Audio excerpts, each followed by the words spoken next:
Okay, we have lots of questions. So Okay. let's see. Where shall we start? Let's see.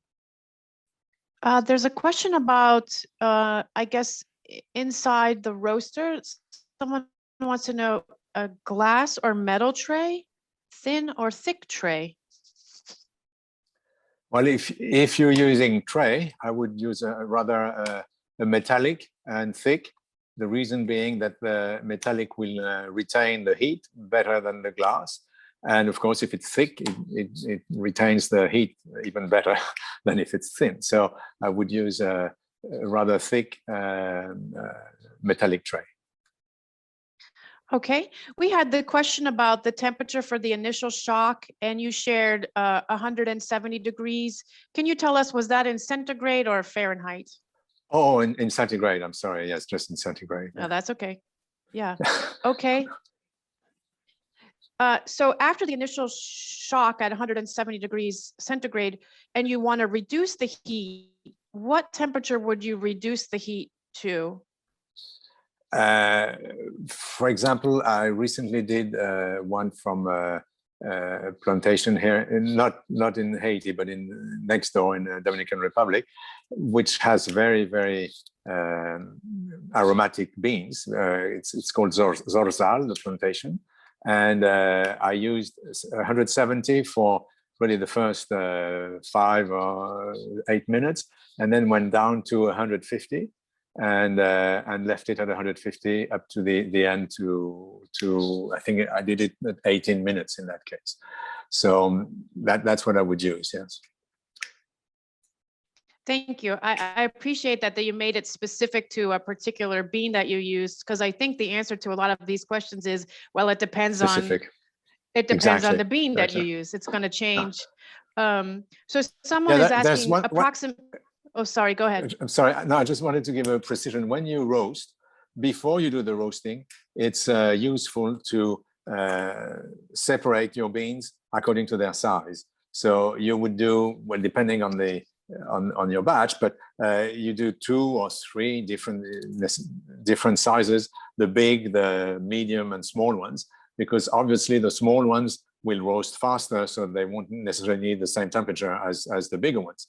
So if it's very homogeneous, that's fine, you can do it. But usually the beans are all sizes. So at the time when you sort them for tweaks, I think when you open the bag and you need to clean a little bit then it's a good idea to make 2 or potentially 3 different bags of the bigger ones, the smaller ones, and middle ones. So usually I do 2 because that's enough. But otherwise, the impact will be, of course, different on a small bean than a bigger bean.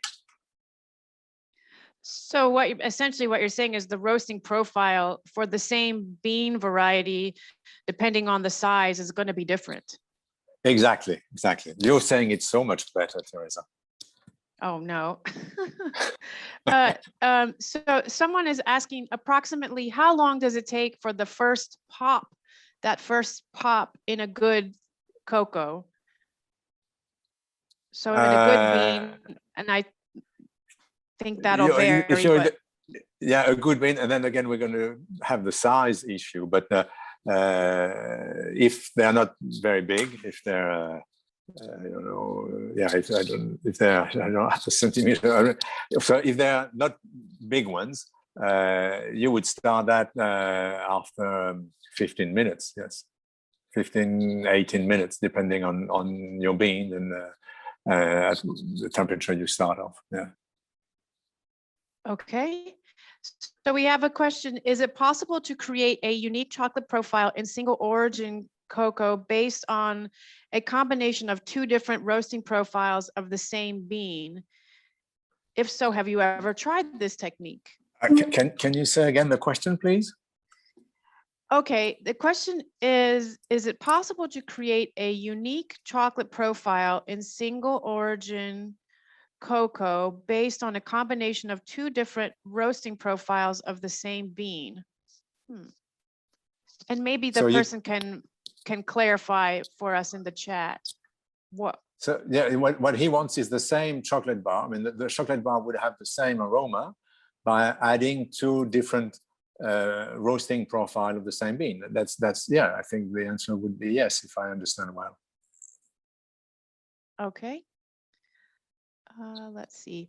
Have you heard of dehydrating beans rather than roasting beans? No. Dehydrating, like you dehydrate, I don't know, carrots or I mean vegetables in those dryer machine. I haven't heard of that. Yeah. Alain, your bean already So- has, when it arrives, it has, in theory, it has no more than 7%.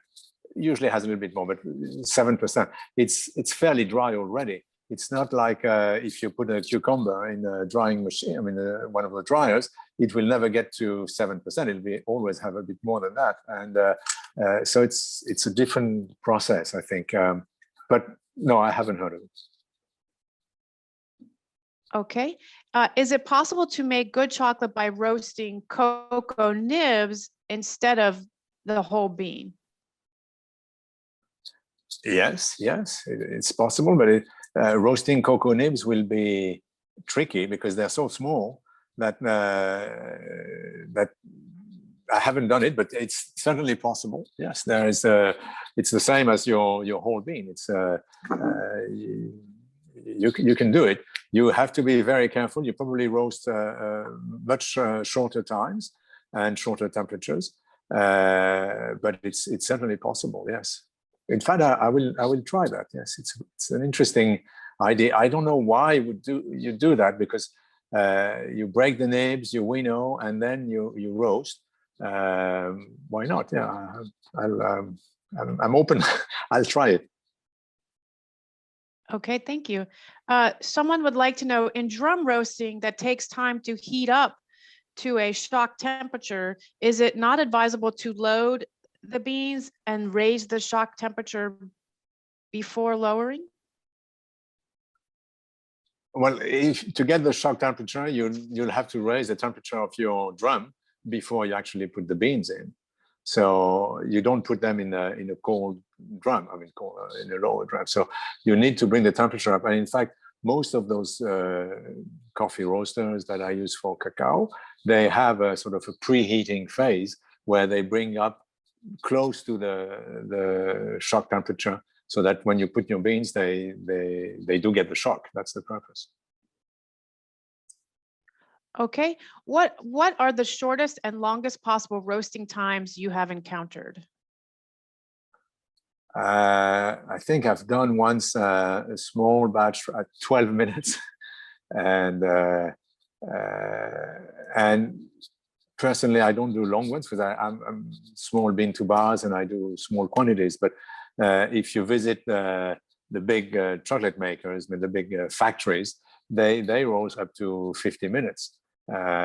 So that's possible. But they start with a different product and different quantities. So well, that's your answer. I mean, the shortest is 12, and personally, the longest I've done was 35 or 38. But I don't want to sound snobbish, but I only work with rather high quality beans, so I don't want to.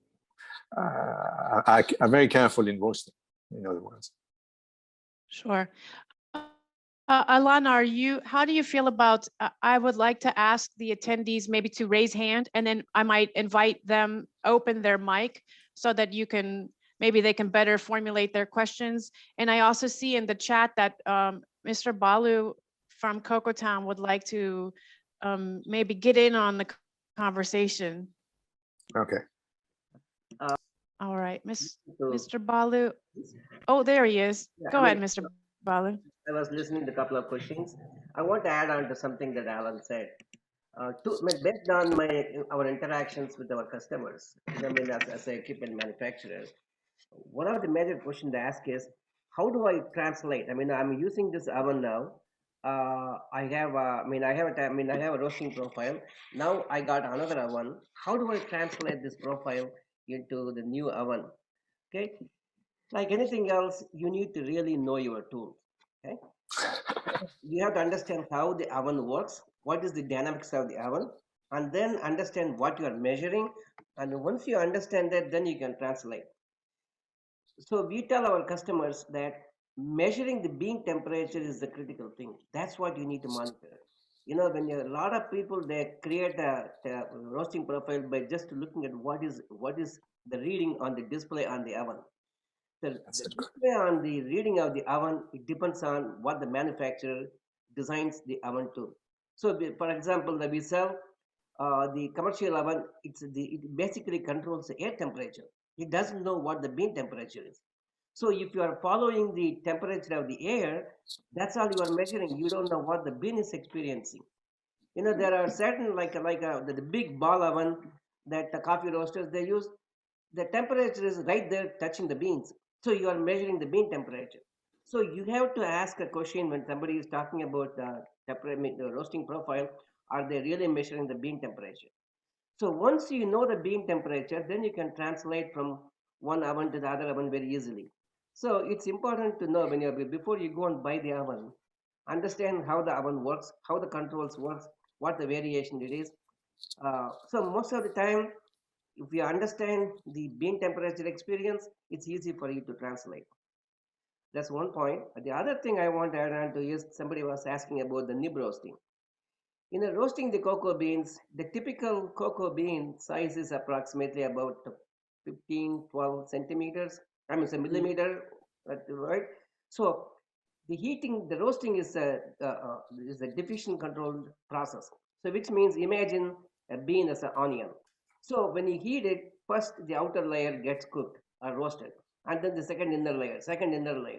So you have to slowly. The process is really slow.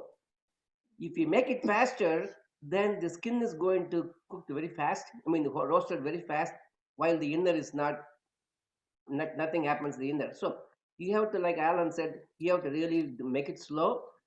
So the temperature differential of the middle of the bean, I'm talking of the bean level, trying to explain to you how the roasting happens in the bean. So you have to make sure the temperature differential of the skin to the core is not really too much. So what we call as delta T of the skin versus the core. So just because the nature of the system, the bean is going to be bigger, the diffusion control is going to take time for the middle of the bean to get roasted compared to the skin of the very outer surface of the beans. So you have to be very careful with that, and also it takes time when you roast it slow. On the other hand, when you go to the nibs, now you are talking about 3-4 millimeter average nib size, maybe maximum 5 millimeter. So you have a completely different situation that's very favorable to you. The roasting goes faster, and the delta T is less. So the inside and outside they cook more uniformly. You have to be very precisely controlled. The roasting time is significantly less. You get a better uniform roasted. And I was in one of the conferences. I think Northwest Chocolate Festival. I mean, somebody was talking about roasting, and somebody was saying, "Well, I want to make sure that I have a really, really well-controlled roasting." And then the answer by that speaker was, no matter what you do, you are not going to have uniform roasting. When you take a cocoa bean, like Alan said, there are different sizes. You have to really take time to sort it out. So who has the time to go and sort it uniformly, and then even if you take care of everything, and then apply all the possible techniques to uniformly roast by selecting the beans of the same size, and then make sure the moisture content is same, and then you have extremely well controlled oven and all that. What are you achieving at the end? Chocolate is a complex process. You people do want to have a blend up that is a slightly roasted, correctly roasted, slightly under roasted, over roasted. So when you have a small beans, that's going to be like a little bit over roasted. The big beans, that's going to be under roasted. The average beans are properly roasted. So you are going to have a complex flavor profile because the roasting is going to be a complex process in the typical situation. So don't worry about going very, very precisely just to bring the best out of the beans. That was a really nice answer. That's all I want to add on to. Okay. Well, thank you. Okay, yes, thank you, Mr. Balu. So I mentioned if you'd like to ask your question live, if you do the raise hand, and then we'll open your mic. And I have someone that has their hand raised. They don't have their name. It just says FS, and I'm gonna press allow to talk. And FS, you have the floor to ask your question. Awesome, thank you very much. Yeah, my name is Florian actually, and I'm roasting nibs only, and I just wanted to know. For me, the whole thing with the heat shock is new to me. Normally, I was roasting the nibs at about 120, 25 degrees, something like that, for half an hour to 40 minutes. And yeah, and I would like to get a suggestion for using the heat shock with the nibs. Which temperature you would suggest for giving it a shot? Well, thank you for your question. Unfortunately, I have no experience with roasting nibs, as I said initially. As Mr. Balu said, of course, it's a different set of parameters because of the size of the bean. So I would think that your temperature is pretty high enough. Or if you want really a shock, it has to be very short because of the size of your nibs. So if you go up to 170, 160, that would be just for a couple of minutes, and I'm not sure how you can go down quickly enough because again, your nibs are very small, so they're going to get the whole heat in a matter of minutes. The purpose of the shock is also on the skin, and since your nibs don't have skin, you have less need for the shock, I would think. Awesome, thank you very much.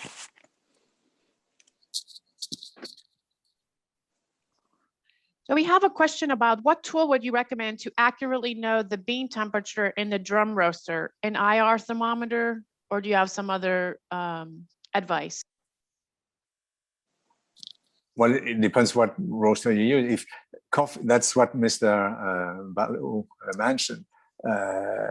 In a coffee roaster, very often they measure the actual temperature of the bean because it's on the surface of where the bean actually touched the surface, and also at the top of the drum because the temperature is different, and then at the top of the exhaust. So these are very sophisticated machines. On smaller machines, there is you want to measure the temperature without opening the oven. That's the best because you don't influence the temperature. So you need something that is already set inside, or you can take out a sample like most drums have. You can take out a little bit and you measure them. The infrared, for me, I found out that they're not as accurate as could be. So it's a good indication, but it's not necessarily to the degree. We don't necessarily need to be precise to the degree, but they're very handy, but they're not as accurate as I would like. Okay, thank you. There are some hands raised now. And so David, I'm gonna open your mic and allow you to ask your question. Hi, thank you. Can you hear me? Hi, David. Yes. Good. Okay. I'm roasting a bean that has a cherry, it says it has a cherry note. And as I roast it through to my final product, there's a lot more of the fruitiness, brightness, and less of the chocolatiness. Is that something that can be manipulated through roasting? If I were to roast it longer or to a higher temperature, would I expect the fruitiness to decrease or be overpowered by the chocolatiness? Do you understand what I'm saying? Yes, but I don't understand why you want to get rid of the fruitiness. Well, I don't want to get rid of it. I just want to minimize it. It's very, very strong, and I'd like, one person commented that it doesn't satisfy the chocolate craving because there's too much of the fruitiness. Okay. Yeah, I would tend to try to roast a bit longer, not so much higher, but a bit longer, and that might transform more of the sugars into chocolatey aromas. But not higher temperature necessarily. Okay, thank you.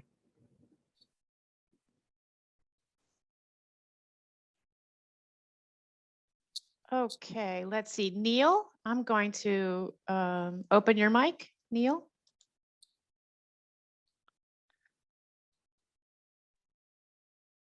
Can you hear me? Yes. Hi, Neil. Hi, Alain.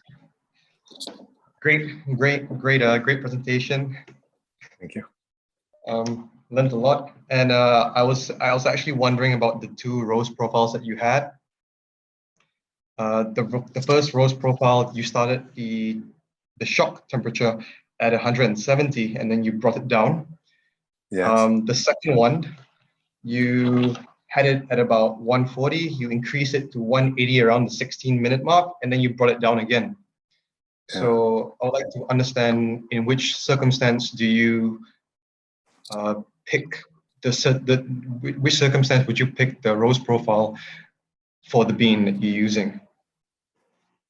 Well, for the first one is for aromatic beans that are rather small, and I don't want to influence them too much. I don't want to add any burning or have them too chocolatey. I like the floral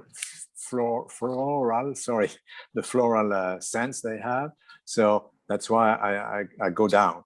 The other one are for sturdy, I would say, well, for sturdy beans. I never use CCN 51, so I wouldn't know, but that's for the kind of beans where you're not really satisfied with the aroma and you just want to roast them and possibly add them to a blend, so they would bring some cacao flavors, but they don't have much more than that. So that's why I use this more cooking profile, I would say, because they don't have a lot to express. That's in other words. Cool. So the temperatures, are they the temperature of the bean itself? That's the target temperature of the beans, yes. Okay. Okay, cool. Thank you so much. Okay, thank you.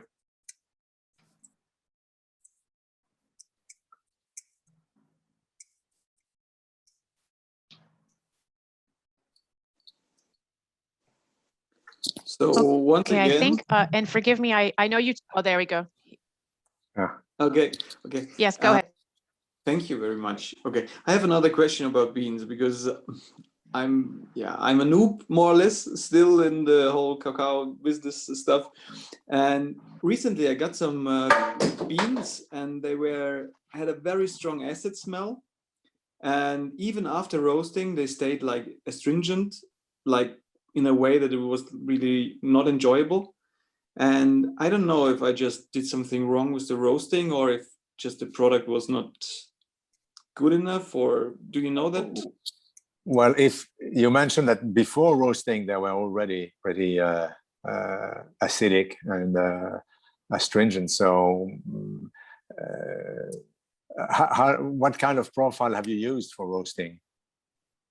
Oh, actually, I didn't use the heat shock, and it were whole beans, and we tried it as well, like normally we do with the nibs. I think we had it for 45 minutes at 125 degrees or something like that, a little bit longer. Okay, so that's sort of low temperature for a long time. And they were big ones? They were big ones? No, they were not so big. They were more or less kind of small. From the Amazon, very small batch, like, but yeah. Difficult. Well, 125 is Celsius, you mean? It's very, it's very low. It's very low. So maybe they're not roasted enough, because 125, as I said, it's really it's very low temperature. So I would try to take a little bit, just a small portion of it to test if you can. Well, once you've done it once, it's a bit lost. But if by bringing the temperature higher, or you take another another batch from the same bag, and you try at a higher temperature for a shorter period of time, because it looks like they're more cooked than roasted. Okay. Okay, I will try that. Thank you very much. Because usually in the Amazon they have good beans, so, so it's strange. It's always difficult to give general statements, but in general, you know, from Ecuador, from Colombia, you have wonderful beans. So I don't know how much you paid, where they're from, but yeah, I would try higher temperature for a shorter period of time. Yeah. I was just surprised because when we opened the bag, normally if you open a bag of fresh beans or beans, normally you are already happy with the smell. And those ones, Yeah. they were really like, it was so strong acidic smell.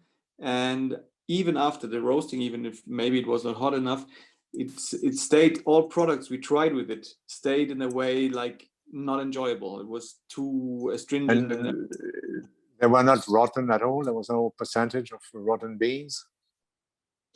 We cut them in two and had a look inside, and normally it appeared to us, as I said, I'm not a professional, but yeah, they, from the color, they were nice. Well, the other possibility is that they were not fermented or not fermented correctly. You still have a fair amount of beans that are not fermented. So it does not matter when you're an industrialist, because you'll play with the aromas, but for bean to bars, we absolutely need fermented beans. So that might be one of the reasons. I don't know. I'll have to see them. Okay, come over. You're invited for a cup of hot chocolate always. So thank you. Where is that? Where are you? That's in Bavaria, in Munich.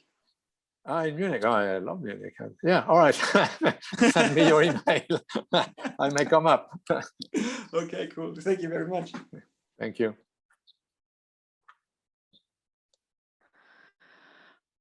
Let's see. Okay, I see another hand went up. Let's see. River Sea Chocolate. Yeah, I'm gonna open your mic.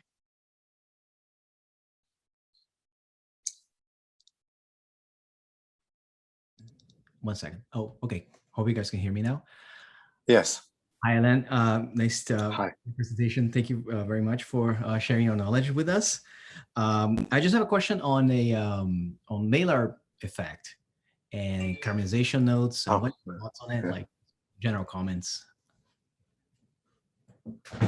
for cacao. What do you mean, the Maillard reaction? Yeah, I mean, if there's anything like, you know, similar to coffee, you know, caramelization points, you know, that you can, you know, from size of big beans and small beans.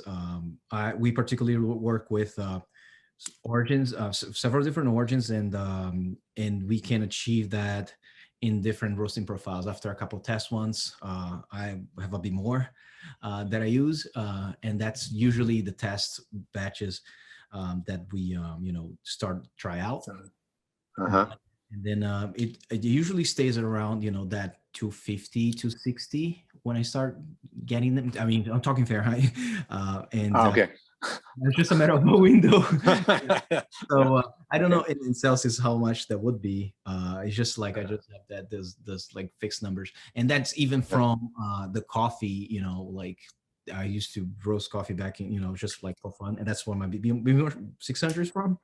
And I just want to, like, you know, what would you like suggest, comment, and things like that with, you know, with Well, on the Maillard reaction is not really talked that much in cacao, maybe because it's more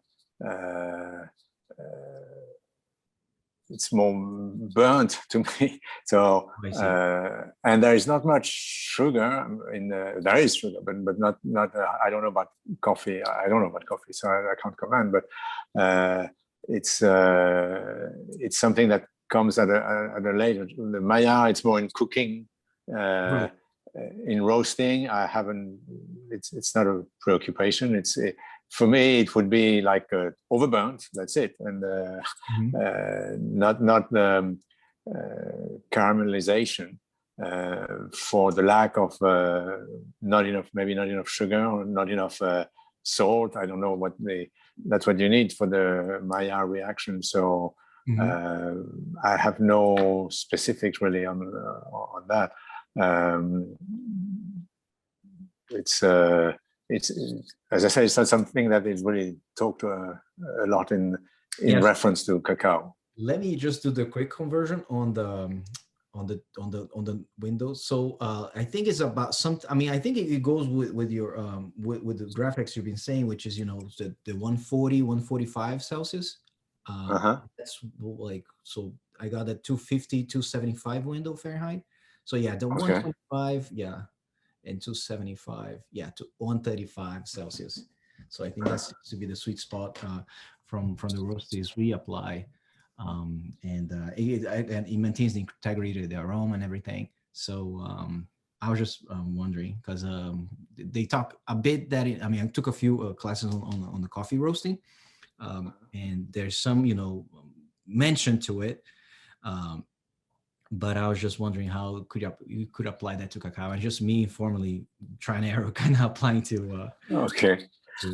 No, well, I can't comment more on the Maya reaction. For me is more in reference to cooking, to roasting, but roasting like food more. Right. I mean, chocolate is food, but and it's a mix of it's enhanced with salt, and there's not much salt in cacao. Right. So I don't see it, how it applies to cacao roasting as much. Okay. All right. Fair enough. Thank you so Okay. much. Appreciate No it. problem. Thank you. Thank you.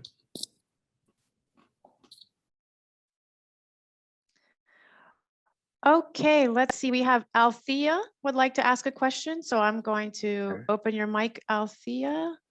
Let's see. Allowed.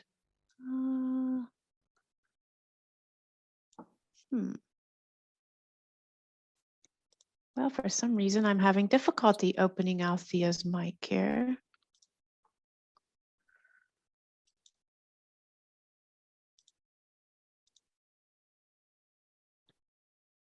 Let's see.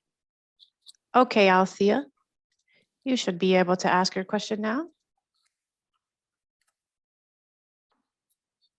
Hello?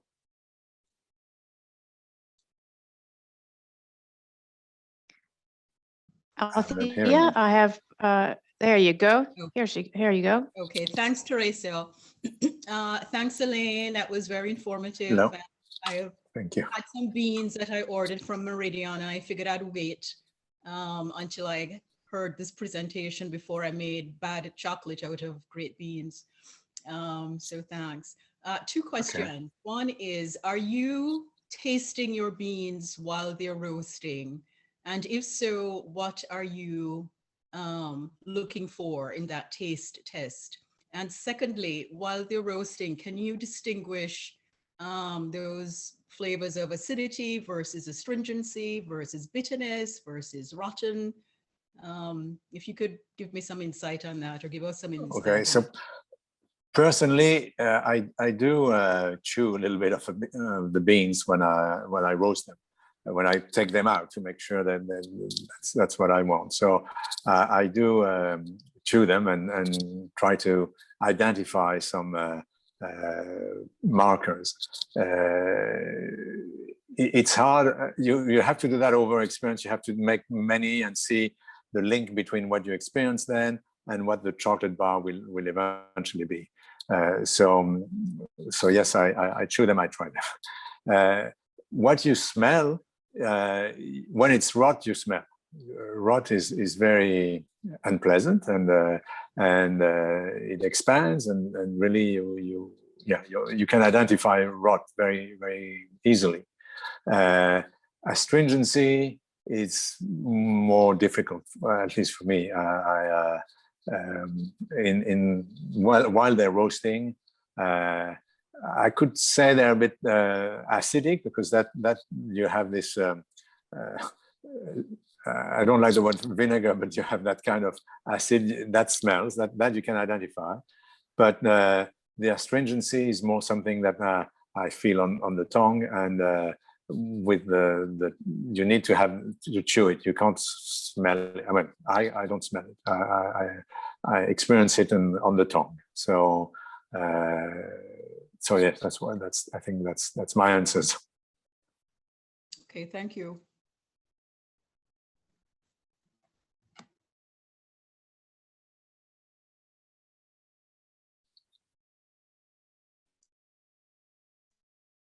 Hello, Teresa? Oh, I have a question about, to know if you can recommend a course that they can take for grading, on how to grade the cocoa beans. So they want to know like a class to take to learn about evaluating the beans prior to roasting. Well, there are a few courses, not many, about grading the beans, not necessarily before roasting, but grading the beans and creating these, those web-looking graphs. But I don't know any specific that is better than the other. I know very few. There was one in Costa Rica.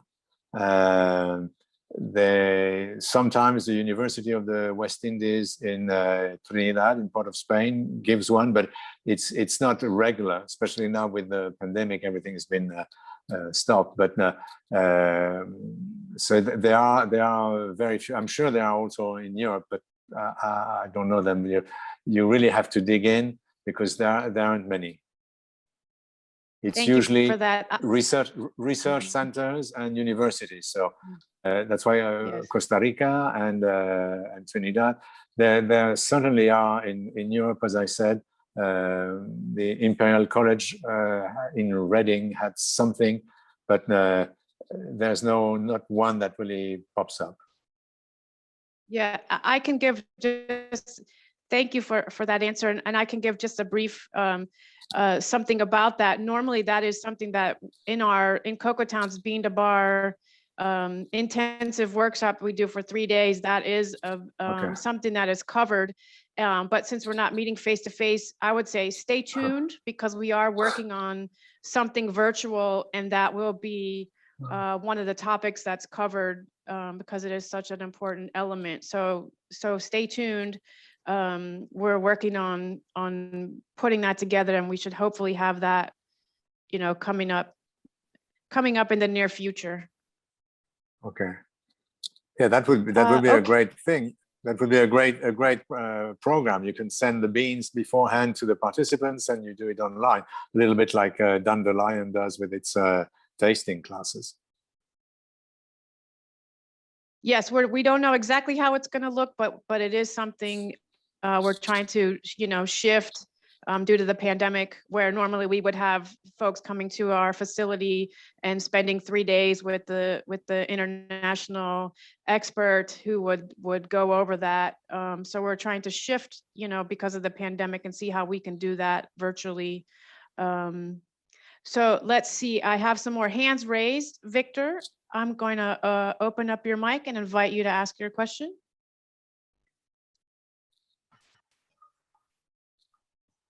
Victor? Hello, good morning. Can you hear me? Yes, good morning, Yes. Victor. Good morning. Good presentation. And my question is, from the time that the beans are like fermented and picked up and packaged, and you get those, what is the shelf life before you roast them? How soon do you have to roast them, or how long can you keep them in storage before you roast them? Well, that, like most things in cacao, it varies, but I can give you ideas. If your beans, the beans have been fermented, they've been dried perfectly. In other words, they're at 7% or below.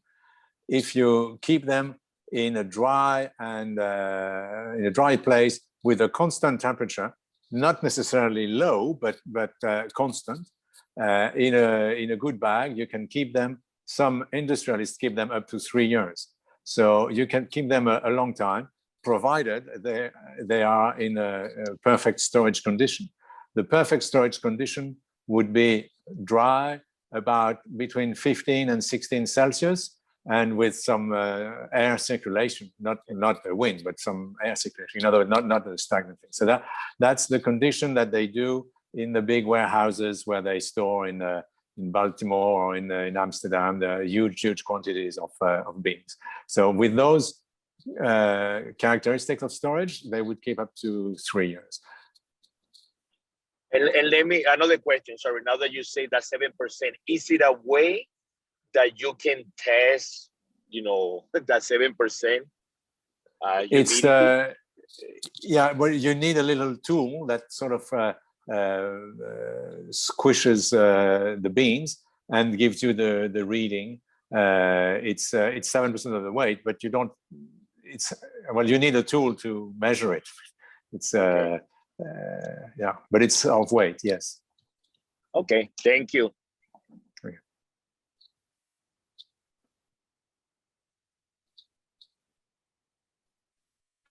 Okay, we have a question. They would like to know what's the name of your book and what's the name of your chocolate bar company. So what's the name of your book, and Okay. do you have a name yet for your bars? Yeah, well, so the book is called Cacao Source, an emerging sustainable chocolate landscape. And I have it here, and it exists in English. I wrote it in English, but it's also in French. So in it, it has, I interviewed a lot of people for this book, but I only kept 12 interviews, 6 of bean to bar people from Colombia to Jamaica, even Burma. I had the opportunity to go to Burma, which is not a big chocolate country yet, and sadly not now with the situation over there. And also 6 farmers who produce beans, all ethically and sustainably, in countries like, well, Madagascar with Akasen, and in, where was it, well, in Colombia as well, in Vietnam, a little bit everywhere. So that's the book, Cacao Source. And the company, so I was producing in the Dominican Republic, and I have moved to to Haiti, and now I'm going to start again back in France, and then it will be called Cacao Source. That will be the brand of the company. Before, I was using my name, D'Aberville, and I was selling through coffee roasters mostly, because these are people who the customers are people who like aromas and are ready to spend time in learning. So I was selling to coffee roasters in the US and in France, in Paris only. And sometimes I was doing some weddings, which was very interesting, because that could be the aroma of the married couple. So the couple said, this is our chocolate. So that was, I would do the chocolate for their taste, and they would spread that. And it was interesting from a business point of view, because you sell a few hundred bars in one go. So it was an interesting activity. Okay, great, thank you. So someone would like you to tell us, after 8 minutes at 170 degrees Celsius, how long do we roast for a lower temperature? When you've done 170, you got a shock, and you go down to say 150. Depends again on the size, etc., and the characteristics of your beans. But if you've done 8 minutes, you need another, I don't know, 15, 20 minutes at the most for the beans I use. Mm-hmm. Perfect. Okay, someone would like to know, so is the bitterness in cacao after roasting normal, or is that depends on the variety or quality of cacao? And then how do we remove that bitterness? Well, it depends on the variety of the beans, on the cacao beans, and the way you get rid of it is not so much through roasting, but it's through a conche. At the latest stage of chocolate making, you would put the chocolate mix, the cacao liquor, the 100%, the ground nibs, and the sugar, and the conche. It's in fact the purpose of the conche to get rid of this bitterness by bringing the chocolate to a higher temperature. So the conche heats up the mix at the same time that there is a strong fan that gets the aroma, the thing that comes out of the heat, out of the conch. And that's how the big industrial makers manage to make chocolate that is not bitter with bitter beans. Okay, we have some hands coming up. Dr. Ali, I'm going to open your mic and allow you to ask Alain your question. Hello? Hello. Hello, Ali. Hello, Elaine. I am calling from your favorite place, Trinidad and Tobago. Oh, wonderful. Yes, it is my favorite place. So I recently have been visiting some farmers in Trinidad and looking at their processes. And so I am now beginning myself. And I was really trying to make my own roaster out of an abandoned barbecue pit and making my own drum. But I think after hearing you today, I will stick to buying a proper roaster. So, and so I really wanted to get from you for a very good aromatic bean. When you get your roaster up to 170 degrees and you keep your beans in there to 5 to 8 minutes, you lower the temperature, but you have to leave the beans in there when you lower the temperature. You can't take the, so can you explain that a little bit to me? Because yeah, you leave the bean in. Yeah, you don't want to have a temperature shock, bring them down. I mean, to cool them down immediately. You leave them in and you just bring the indicator, or the machine does it itself.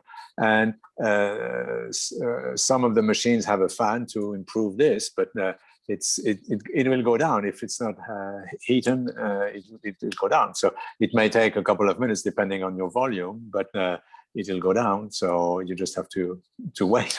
But you certainly don't take them out. No.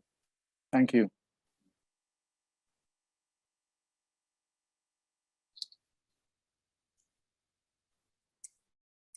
Okay, let's see. Forgive me, I know you gave us your name, but on your profile it says FS, and I'm gonna open your mic. That was not me asking. I'm done. I don't have any more questions. I'm good. Thank you. Okay, sure. Thank you. Okay.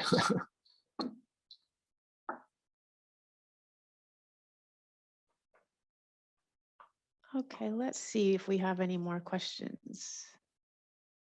Mrs. Balu or Mr. Balu, you have any questions or anything to add? Let's see. No. Only thing Balu wants to know, if anybody wants to know about the thermometer to measure the temperature in the roaster. If the what? To the thermometer, what kind of thermometer to measure the temperature in the roaster? I do believe we had that question. Yes. What tool would you recommend to accurately know the bean temperature in the drum roaster? They want to know, would you recommend the IR thermometer? In the roaster, I think what's best is to have not the IR, but you have something that touches the actual beans when they roll inside. So a lot of the drum roasters have a little like a prone, like a nail, if you want, that catches the temperature so that you have it the closest to the beans. That's the purpose. If you use an infrared, you're going to need to open to measure, and then you've lost the process. So inside you have the thermometer has to be inside the drum. I want to add on to what Alan said. Thermometers, if you want to accurately measure the temperature, thermocouples are the best ones, as long as it touches the beans, like Alan said. And also buy something that has a quick response, in the sense, the tip of the thermometer should be thin metal. It's not a thick metal. So generally the built ones in the ovens are thick ones, because they want to make it something really solid. But if you want to use something, just buy the thin tip where the the temperature response is quick. And also you have to calibrate, whenever you buy an oven, you have to calibrate your thermometer. Whatever the temperature the thermometer reads, you have to buy a good quality thermometer, external thermometer, and calibrate and make sure that what's the true temperature versus what you are reading. And the IR thermometers are really convenient, good ones. It can accurately measure the temperature as long as you know what you are measuring. I see the cocoa bee, the chocolate makers, and also especially they use in the tempering. So you measure the temperature of the chocolate by using the IR thermometer. You can do the same thing when you measure the bean temperature. In the bean temperature, you can buy a IR thermometer anywhere from $15 to $500. No, there's a reason for that variation. The less expensive ones will give you an approximate temperature, but if you want to measure more accurately, you again calibrate it. And there are some reasonably priced, even at $50 range. You can buy a good quality IR thermometer that has something called the emissivity adjustment. So the IR thermometer, you measure the temperature by how the object reflects the heat. So you can take the same material, like a piece of stainless steel, put it in the oven, you heat it under the same conditions. So both objects, one is completely black coated, like a dull, non-reflective paint, compared to the shiny stainless steel piece. Both materials are same. They are heated in the same environment. So if you use the IR thermometer, you are going to read the black object to be at a higher temperature than stainless steel, because it's not the temperature difference of the product, the object, is the way you measure the temperature with the IR thermometer. So once you know beans are reasonably close to black body object, so you can, most of the time you can get a reasonably good temperature indication by using IR thermometer. If you want to know it accurately, you have to use there's something called, if you buy that IR thermometer with the emissivity adjustment, you adjust your emissivity to measure the temperature accurately. And also, if you do a Google, you can find out emissivity of most of the common products. Like a chocolate is I think 0.9 or something like that, so it's close to 1. So you can adjust that emissivity to give you the accurate temperature. And also how you point your IR thermometer at the object, how close you get to, they're all important things. You want to add something to that, Alan? No, that's why I was saying earlier that I'm not that keen on IR thermometer for the roasting because they're not that accurate. And I do have one which I exclusively use for tempering. And even that, it's more approximative than I initially expected. So I fully agree with what you just said. We get this kind of questions from our customers when we sell our machines. When they see that they think the machine is a problem, then we explain to them it's not a Russian problem. It's a tool that you use to measure the temperature. Exactly. You know what they are measuring. Yeah. Yes.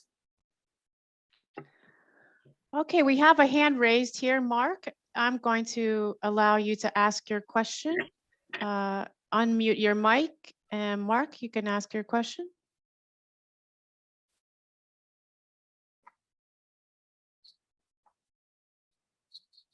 Hello, Mark.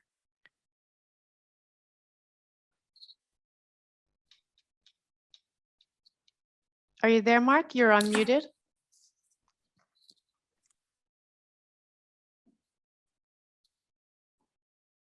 Okay, I think Mark might need to check his computer and see, but at this, oh, Mark, are you there? No? Okay, so Althea, I'm gonna ask you to unmute and allow you to ask your question. And then Mark, it might be your computer setting. Okay, are you able to hear me, Elaine, or? Yes. Okay. Yes, I do. Yes, ma'am. Okay, thank you. The question I had, Elaine, is does the lapse time between roasting and actually making the bar, does that impact the final flavor of the bar? You mean if you roast one day and you immediately put them in the grinder? I mean, you need to do the nibs and the winnowing and put them in the grinder. Would that be different if you wait, say, a week before you put them in the grinder? Is that Or the not? question? Exactly, that is the question. Well, I don't think a week would make a big difference. A couple of months would probably make a difference. In the same way that aging chocolate has an impact on, which is often positive. So yes, it has.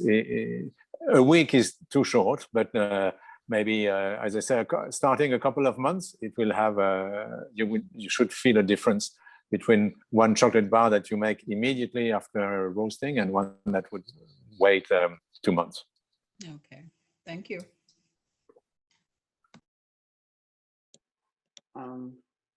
Alain? Yes. Somebody is asking where can they buy your book? Well, it's available on, I have a website called cacaosource.com, and it's on Amazon. So on the website, you can only get the digital format and the paper format on Amazon, and at some bookstores in the US, but I don't have the list. It's on English. So the easiest really is to go through Amazon.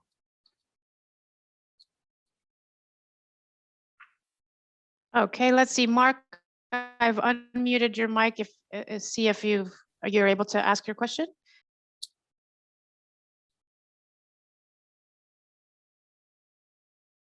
Hello, Mark.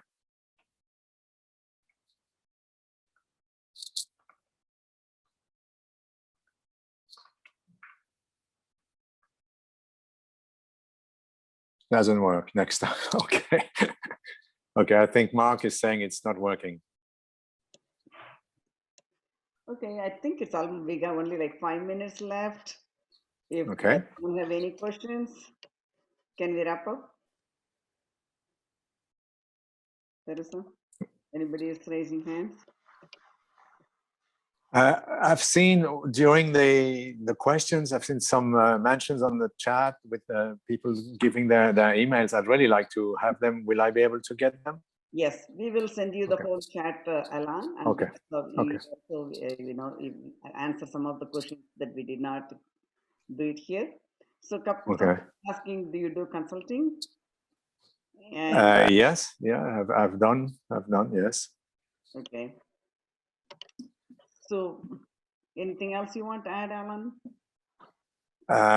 No, well, first, I'd like to say that to thank you, CocoaTown, because really, as I said, I interviewed a lot of people for my book, and not 100%, but certainly a high majority of the bean to bars that I've visited have some of your machines. So they are, you're really the crucial part of the bean to bar movement, if it is a movement.